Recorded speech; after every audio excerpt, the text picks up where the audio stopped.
You know, it's movies like The Ring that make me glad we have gotten away from VHSs. Though I'm not going to lie, I do love my Lion King in the clamshell VHS. Even with the original promos in there.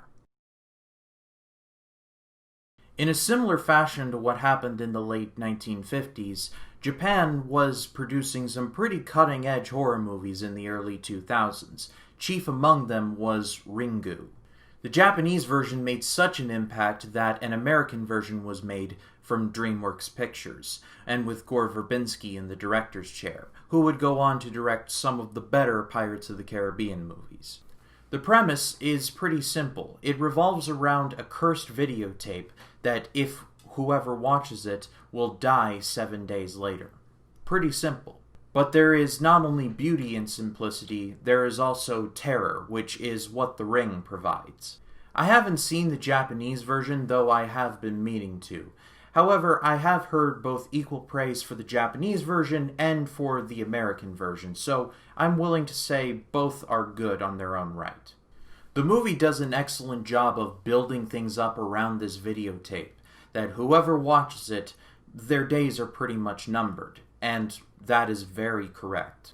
The main character is played by Naomi Watts, who I really only know from the King Kong remake 3 years later. She's really good in that, and she is one of the best parts of this movie. She has a young son who has a bit of medium about him, and I was worried about how that was going to work, but it does work pretty well in the story, so I allow it. The effects in this movie are also impressive.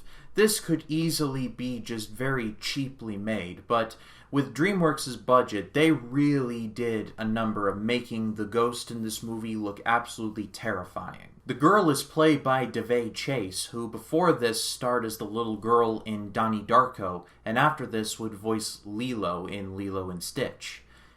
That's quite a range there.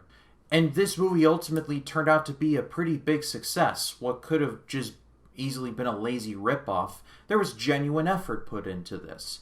So much so that it was a critical and financial success and spun off into 2 sequels. But those 2 aren't as regularly praised as this one is. So if you haven't seen this one, I do recommend you check it out. Or maybe not.